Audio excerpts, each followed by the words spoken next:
大家好，地膽帶路遊香港，我係阿色。今集同大家去試正斗雲吞麵。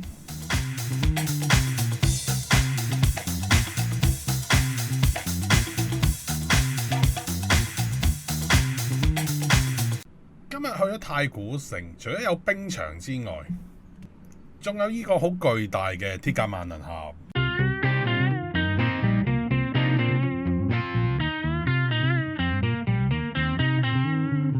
睇完啲 display 嘅出入金唔買之後咧，就去揾嘢食，就嚟呢間正斗。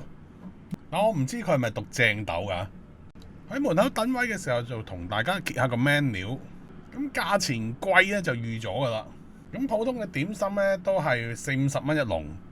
雲吞麵如果係撈麵咧就好似要90蚊嘅。雙拼咧就應該係101蚊。炸兩又好似唔算貴喎，50零蚊啫喎。瑤柱白粥就係40蚊，整個揚州炒飯嘅話咧，大概係83蚊到。咁嚟呢啲餐廳食碗雲吞麵，同喺街邊食碗20-30蚊嘅雲吞麵有咩分別啊？首先服務係好多嘅，亦都坐得舒服好多嘅，環境亦都整潔。但係我都係嗰句，真正嘅污糟冇咁容易俾你睇到，好容易俾你睇到佢嘅污糟，佢真係好糟糕。喺門口佢亦都俾你睇到佢好多米芝蓮嘅，不過係推介唔係星。咁就叫碗炸醬雲吞麵試一試啦。咁價錢咧就係90蚊，如果你要撈麵咧就應該係81蚊。上台嗰下咧就一碗湯麵再加一碗炸醬。咁就先試下佢個湯先。食雲吞麵第一件事一定係個湯嘅，唔係麵同埋雲吞。個湯係大地魚清湯，清得嚟好濃郁嘅。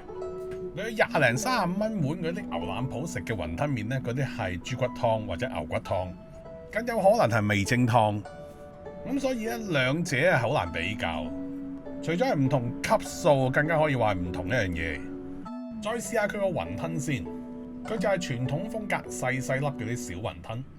咁就一粒雲吞一粒蝦，再有啲豬肉。咁呢個雲吞咧，我係中意嘅。再試埋佢個麵。咁都有爽身同埋彈牙嘅感覺，酒鹼做得好好，完全冇鹼水味。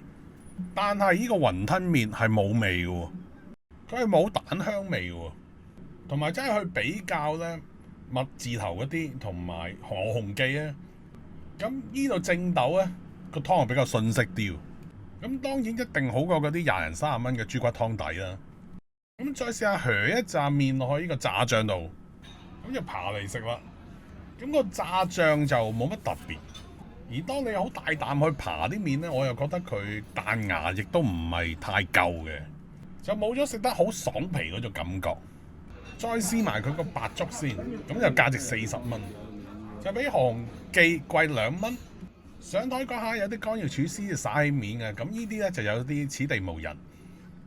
如果你真材實料啊，我哋呢啲食客點會食唔出啊？今日呢個粥就鹹得滯啦。隻味仲好似有啲假假地添，咁對比何鴻記咧，呢度就唔合格噶啦。雖然佢個粥嘅質感咧做得好綿滑，食到尾啊都冇生水，但係個味道咧就真係何鴻記好啲。尤其係你收人40蚊嘅一碗白粥，再試埋呢條40-50蚊嘅炸兩，嗱一上台我已經知道有問題。大家估下係咩問題？雖然佢係即叫即整嘅，但係個腸粉皮太薄啊！你食落口嗰下咧 feel 唔到啲腸粉。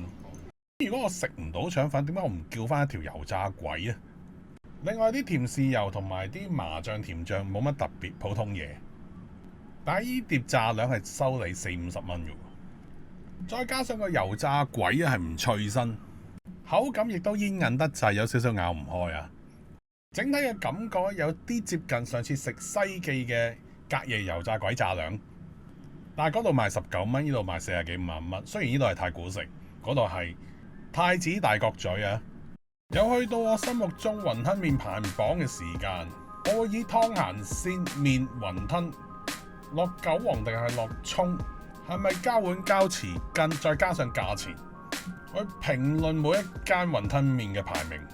正斗咧，我係比較排名得低嘅，原因係價錢同味道。如果論服務咧，佢係好好嘅，可能係排第一。依餐兩個人食咗一碗白粥，一個炸醬雲吞麵，再加一碟炸兩，埋單就係231蚊。對比下咧，何鴻記個價錢係差唔多啊。但我去開希慎嗰間何鴻記咧，味道就高一班，尤其係個湯底啦、麵嘅香味啦，特別係個瑤柱白粥。希慎跟何鴻記咧就真係好味好多。上網睇翻咧，正斗咧就係何鴻記個仔開嘅，咁可能唔同分店、唔同師傅做出嚟嘅味道咧係唔一樣。咁你睇翻正斗開鋪嘅地點咧，你都估到佢嘅市場策略係點做。咁所以我嘅雲吞麵之旅咧，基本上可以分開3個 grading，有最高級嘅高檔消費，但係都交足貨嘅。咁亦都有啲普通40零蚊一碗，亦都跟足正宗雲吞麵嘅做法。另外有啲最低檔次咧，就係豬骨湯底嘅雲吞麵，賣20零30蚊嘅啫，求飽肚嘅啫。雖然大家話食嘢係各有各風格，但係首先大家要知道雲吞麵到底係啲乜嚟嘅先。我呢個 channel 係以文化嘅角度咧去分享咩叫雲吞麵。